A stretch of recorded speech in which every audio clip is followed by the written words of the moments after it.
Yes hello CS professional जून 2026 वालों, आप सभी लोगों के लिए फाइनल कुछ message and all the best के साथ मैं आप सभी लोगों के साथ ये मुलाकात करने को आया हूँ। कुछ बातें हैं जो आपके साथ शेयर करना चाहता हूँ ताकि आप एक आइडिया लेके आगे बढ़ पाओ चीजों के साथ। नंबर वन चीज आपके लिए कुछ बेसिक इंस्ट्रक्शंस है, कुछ मेन इंपॉर्टेंट इंस्ट्रक्शंस है and finally all the best तो है ही है। सबसे पहले कुछ बेसिक इंस्ट्रक्शंस फॉर एवरीवन। अभी आपके वीडियो देख रहे होंगे, कुछ बहुत छोटी छोटी चीजें, लेकिन कई बार आप एग्जाम के प्रेशर के अंदर इन चीजों को भूल जाते हो, तो वो ना करो, इसीलिए ये कुछ एडवाइजरी आपके लिए। सबसे पहले जो भी रिक्वायर्ड स्टेशनरी है अभी 1-2 दिन पहले ही कलेक्ट करके रख दो। एग्जाम के एकदम लास्ट दिन पे कलेक्ट करने जाओगे, शायद दुकान वगैरह बंद होगी, जो चाहिए वो नहीं मिलेगा। एग्जाम पे दिन पे खरीदने जाओगे, शायद प्रैक्टिकली वो पॉसिबल ना हो।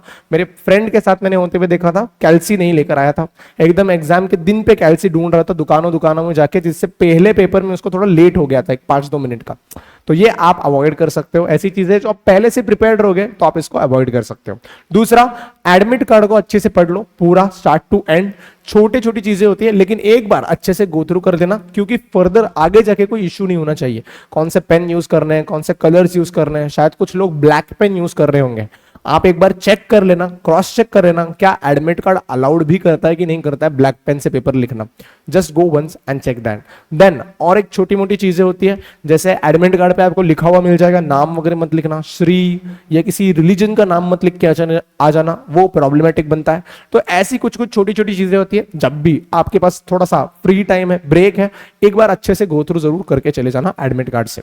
Then reach before time. Exam centre को जो पहला दिन होगा एग्जाम का, मेक श्योर कि 45 मिनट से 1 घंटा पहले ही एग्जामिनेशन सेंटर को पहुंच रहे हो, at least for the first day. Second day से आप 30 मिनट्स 20 मिनट्स पहले भी पहुंच जाते हो तो कोई प्रॉब्लम नहीं होता, बट फर्स्ट डे को तो पहले ही चले जाना, क्योंकि कई बार मैप्स पे जो लोकेशन दिखती है उससे थोड़ी हट के लोकेशन हो सकती है, you might waste a lot of time. तो प्लीज मेक श्योर कि फर्स्ट दिन पे तो आप टाइमली जा रहे हो और अगले सारे ही दिन आप टाइमली ही जा रहे हो, टाइम के पहले ही पहुंच जाना, क्योंकि आपको रीडिंग टाइम भी मिलता है पेपर्स को, तो उसको भी आपको सही तरीके से यूटिलाइज करते हुए आना चाहिए। So make sure you are following the timelines.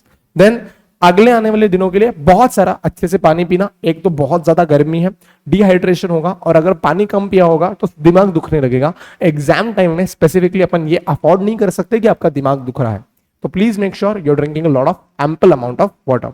Then अगले कुछ दिनों के लिए बहुत हेल्दी खाना खाइए, थोड़ा सा जंक फूड कृपया करके बंद कर दीजिए, खाइए ही मत। अगले 7 से 10 दिनों तक बिल्कुल भी बाहर का खाना मत खाओ, जो भी है घर का खाओ, अच्छा खाना खाओ, और फूड चॉइसेस सही रखना। बहुत ज्यादा मीठा मत खा लेना, बहुत ज्यादा ऑयली मत खा लेना, जिससे नींद आएगी, प्रॉब्लम होगा। थोड़ा फ्रूट्स वगैरह लाइटर नोट पे डाइट को रखना, अच्छी चीजें खाना। Then always take a decent sleep before the paper. किसी भी पेपर को जा रहे हो, डिसेंट स्लीप आप डिसाइड कर सकते हो आपके लिए क्या है, लेकिन अच्छी स्लीप लेके जाना। पर्सनल एक्सपीरियंस है, I have shared that story with you many times कि कैसे मैंने बहुत कम स्लीप लेके पेपर्स देने की कोशिश की थी। दैट डज नॉट हेल्प, वो बहुत ज्यादा फायदे का नहीं होता है। तो आप एक डिसेंट अमाउंट ऑफ स्लीप हर पेपर को प्लान करना, खुद के ऊपर भरोसा रखना, और एक डिसेंट अमाउंट ऑफ स्लीप क्या होगी वो डिसाइड करके हर पेपर को ले लेना। बढ़िया है, ये तो कुछ बेसिक इंस्ट्रक्शंस। फिर आते हैं मेन बातें जो मुझे तुम्हारे साथ करनी है, उसके ऊपर बातें करते हैं। हर पेपर में क्वेश्चन 1 डिफिकल्ट आ सकता है। मैं ईएसजी के लिए नहीं, मैं इन जनरल बातें कर रहा हूं। क्वेश्चन 1 डिफिकल्ट हो सकता है, उसको देख के पैनिक मत करना, कभी भी उसको देख के पैनिक नहीं करना है। आप उसी क्वेश्चन से स्टार्ट करना जिसमें आपका कॉन्फिडेंस है। मैं तो यूजुअली हमेशा हर किसी को ये कहता हूं कि आप पहला क्वेश्चन पढ़ो ही मत। पहला क्वेश्चन पढ़ के कुछ नहीं होने वाला है, टाइम वेस्ट होने वाला है। आप डायरेक्टली नीचे के क्वेश्चन से पढ़ना स्टार्ट कर दो, नीचे के क्वेश्चंस पहले सॉल्व करो, क्वेश्चन 1 एंड में देख लेना। ऐसा मैं हमेशा मैक्सिमम बच्चों को तो मेरी यही एडवाइस रहती है, क्योंकि वो डिफिकल्ट आने का चांस होता है, वो थोड़ा आउट ऑफ सिलेबस हो सकता है, वो थोड़ा सा एप्लीकेशन बेस्ड हो सकता है, थोड़ा सा चेक करके आपको लिखना पड़ सकता है। So it is very much possible कि वो थोड़ा डिफिकल्ट हो, तो उसको थोड़ा सा आप बाद में देख सकते हो। Then use initial 15 minutes very wisely. मैंने आपको बीच में भी सेशंस में बताया था, अभी वापस बता रहा हूं, इन 15 मिनट्स को कैसे यूटिलाइज करना होता है। It is a very crucial thing. मैंने इसके लिए एक वीडियो भी बना रखा है सेपरेट, आप प्लेलिस्ट कॉर्नर में चले जाओगे तो एक डिटेल्ड वीडियो मिल जाएगा, जिसके अंदर मैं रोड मैप की बात करता हूं सीएस प्रोफेशनल के। तो उसमें यह भी बताया कि 15 मिनट्स को आप डिटेल में हर सब्जेक्ट वाइज कैसे यूज कर सकते हो। लेकिन यहां पे बेस्ट मैं आपको इतना ही बताऊंगा कि वो जो 15 मिनट्स है वो जो 15 मिनट है उसमें पूरा पेपर पढ़ने का टारगेट मत रखना। कोई भी रैंडम 3-4 क्वेश्चंस अच्छे वाले उनको पकड़ के उनको अच्छे से समझ के आगे बढ़ जाना। पूरा पेपर पढ़ने जाओगे तो कुछ भी समझ में नहीं आएगा, कुछ भी आंसर हाथ में नहीं लगेगा। उस 15 मिनट्स को वाइजली यूटिलाइज करना उन चीजों को समझने के लिए जो चीजें एक्चुअली आप सॉल्व करने वाले हो, जो चीजें एक्चुअली यूजफुल है। उन 15 मिनट को इस पर्पस के लिए यूज कर सकते हो, डिसाइड करने के लिए कि कौन सा क्वेश्चन जो ऑप्शनल्स में आता है, क्वेश्चन 3 करो या 3A करो फॉर एग्जाम्पल, तो कौन सा चूज करूंगा ये डिसाइड करने के लिए आप इन 15 मिनट का यूज करो। That will be more beneficial for you. वो एक चीज आप याद रखना। देन स्टार्टिंग से ही राइटिंग स्पीड मेंटेन करना। अभी 15 मिनट राइटिंग प्रैक्टिस को मिलते हैं, तो यूजुअली जो आंसर शीट होती है वो आपको बेल बजने के टाइम मिलती है। तो बहुत सारे लोग बेल बजने के बाद लाइंस वगैरह मारते रहते हैं, प्रेजेंटेशन पे ध्यान देते हैं। ऐसी चीजें करने की जरूरत नहीं है। आप लिखना चालू करो प्रेजेंटेशन के लिए, अगर एंड में टाइम बच गया तो देख लेंगे, ठीक है। स्टार्टिंग में वो लाइंस वगैरह करने की जरूरत नहीं होती है, पेपर आपको डायरेक्टली घंटी बजने के साथ साथ मिल जाएगा। तो ऐसे सिचुएशन में वो सारी चीजों में टाइम मत वेस्ट करना, स्टार्टिंग से राइटिंग स्पीड रखना। खासकर आईबीसी, सीएसआर जैसे ओपन बुक पेपर्स में तो राइटिंग प्रैक्टिस की बहुत हेल्प होती है, मतलब writing practice as in writing speed की तो बहुत हेल्प होती है। तो बहुत इंपॉर्टेंट है राइटिंग प्रैक्टिस कह रहा हूं, राइटिंग स्पीड को मेंटेन करके रखना और एक अच्छी स्पीड के साथ ही पेपर को स्टार्ट करना। ऐसा मत करो 2 घंटे तक आराम से लिखा, अभी 1 घंटा आ गया, आधा घंटा हो गया, छट चालू किया ना, कोई जरूरत नहीं है। स्टार्टिंग से एक decent amount of speed maintain करो। टारगेट बना सकते हो कि सर एवरी घंटे मुझे 35 पेपर का टारगेट लेके चल सकते हो कि एवरी घंटे मुझे 35 मार्क्स का तो पेपर लिखना है। ऐसा टारगेट भी खुद के मन के लिए सेट करके आगे बढ़ सकते हो, ठीक है। That you can do. Then sir एक ही बात याद रखना, पेपर गलती से डिफिकल्ट लगता है, आपको लगता है कि यार पेपर बहुत आउट ऑफ द बॉक्स था, बहुत डिफिकल्ट था, पैनिक मत करना, बिल्कुल भी पैनिक मत करना। एक बात समझ लो, पेपर अगर तुम्हारे लिए डिफिकल्ट आता है तो पूरे इंडिया के लिए डिफिकल्ट आया है। तुमने जिस लेवल का प्रिपरेशन किया है, सब कुछ किया है, अगर तुम्हें डिफिकल्ट है तो सबको डिफिकल्ट है, क्योंकि तुम मॉड्यूल से पढ़े हो, सब कुछ पढ़े हो और कुछ कर नहीं सकते थे। तो अगर डिफिकल्ट है तो पूरे इंडिया के लिए, तुम्हारे लिए नहीं है। डिफिकल्ट पेपर आएगा तो चेकिंग ईजी हो जाएगी, पास हो जाओगे, टेंशन लेने की बात नहीं है। सो डिफिकल्ट पेपर से रिलेटेड पैनिक क्रिएट करने की जरूरत नहीं है। बीच पेपर में पैनिक होता है, एंजाइटी आती है, समझ में आता है ब्लैंक हो गए, कुछ समझ में नहीं आ रहा है क्या करना है। मेरे साथ पर्सनली हुआ था, मैंने आपको वो भी शेयर किया था लेक्चर्स के ड्यूरिंग।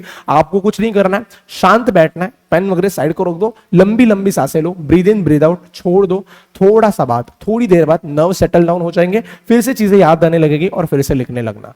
पैनिक हो जाए, कुछ भी टेंशन मत लेना, पेपर छोड़ देता हूं, नहीं होगा नहीं, होने दो panic, it is completely normal. Just keep your pen aside and just focus on your breathing for 2 to 3 minutes and you are good to go. Tension मत लेना, हो जाएगा, बिल्कुल हो जाएगा। पेपर कंप्लीट होने के बाद बिल्कुल भी क्रॉस चेक करने के लिए मत जाना, उससे कभी भी कुछ फायदा नहीं हो सकता है, कभी भी कुछ भी फायदा नहीं हो सकता है, क्योंकि आपको आपकी गलतियां दिखने लगेंगी। गलतियां दिखोगे तो और डर जाओगे कि यार ये करेक्ट कर सकता था, ये ऐसे हो सकता था, वो वैसे हो सकता था।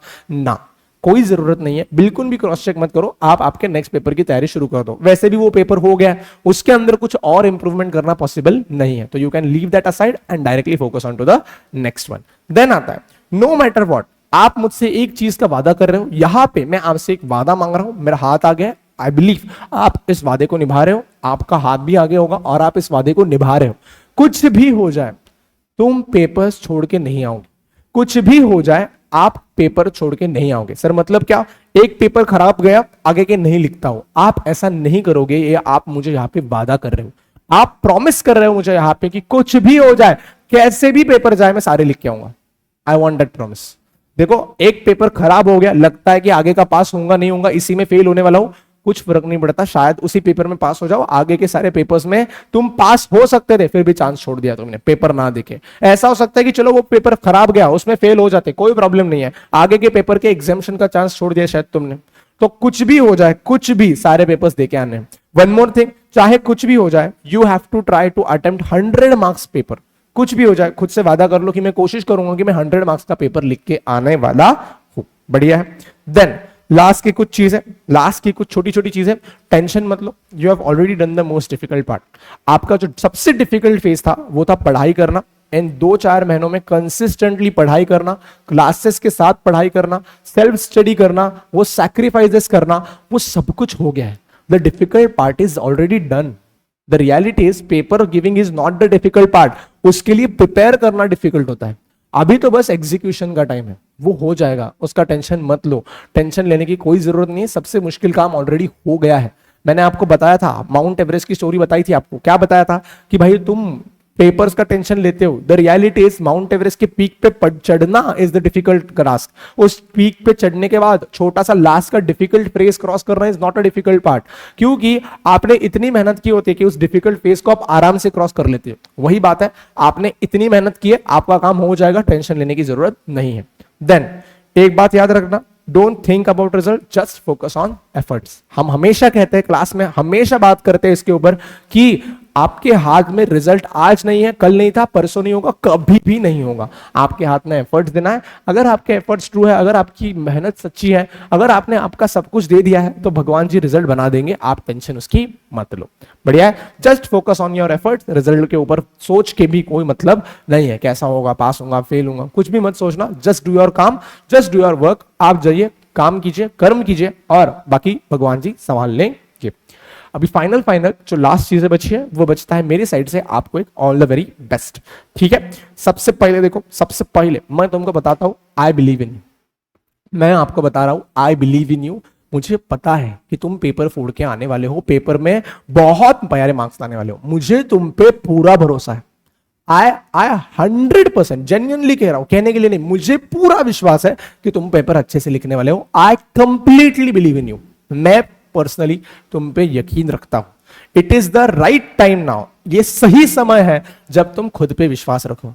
इतनी मेहनत की है, अब तुम्हारा समय होता है कि तुम खुद पे विश्वास रखो। It is the right time, तुम खुद पे विश्वास रखो, खुद के प्रिपरेशंस पे विश्वास रखो, और उस पे विश्वास रखो। मैं तुम पे यकीन करता हूं, तुम्हारी बारी है। खुद पे, खुद की प्रिपरेशंस पे, और उस रब पे विश्वास रखो, वो संभाल लेगा, वो संभाल लेगा, सच्ची संभाल लेगा। उसमें है वो मिरेकल देने की पावर, वो तुम्हें संभाल लेगा। बस खुद पे विश्वास रखो और खुद की प्रिपरेशंस पे विश्वास रखो, हो जाएगा, टेंशन मत लेना। All the very very best from my side. बहुत बहुत बहुत बहुत बहुत बहुत दुआएं हैं आप लोगों के साथ मेरी। All the very best. बहुत प्यारे पेपर जाने वाले तुम लोगों के, मुझे पता है आप लोग बहुत खुश होने वाले हो पेपर्स के बाद। You are going to enjoy it, you are going to love it. बहुत प्यारे पेपर्स जाने वाले मुझे पता है, और मेरी तरफ से final all the very best. And एक चीज जो मैं मैनिफेस्ट कर रहा हूं पर्सनली, मैं मैनिफेस्ट कर रहा हूं कि मैं आप सभी लोगों के साथ, आप सभी लोगों के साथ 25 अगस्त 2026 को ही आप सभी लोगों के साथ मिलने वाला हूं। आप मुझसे मिलने आ रहे हो, और आप एक स्वीट्स का बॉक्स लेकर आ रहे हो। जो भी स्वीट्स आपको अच्छी लगती है वो बॉक्स लेकर आ रहे हो। मुझे पर्सनली कौन सी पसंद है उससे फर्क नहीं पड़ता, तुम लेकर आ रहे हो, तुम मेरे लिए स्वीट्स लेकर आ रहे हो, और तुम्हारे चेहरे पे एक स्माइल है। ये मैं पर्सनली मैनिफेस्ट कर रहा हूं, और मुझे पता है कि ये होने वाला है। आई एम 100% श्योर कि मैं तुम सभी लोगों से 25 अगस्त को मिल रहा हूं। मुझे तुम पे पूरा भरोसा है। Yours truly HK Don. चलो यार लोग, इसी के साथ इसको मैं एंड कर रहा हूं। आप सभी लोगों पेपर्स के लिए all the very best. Very eager to meet you guys at 25 August 2026 with a box of sweets and a smile on your face। चलो यार लोग, फिर इसी के साथ इस सेशन को समाप्त करने का समय निकट आ गया। आप सभी लोगों के लिए एक ही मैसेज है मेरे पास, keep working hard, keep pushing your limits, and never ever ever be shy to put in the required efforts. आप सभी लोगों के साथ ऐसी ही मुलाकात होगी, ऐसे ही अगले से प्यारे से सेशन में, जब भी वो नियर फ्यूचर होगा। तब तक के लिए बाय बाय।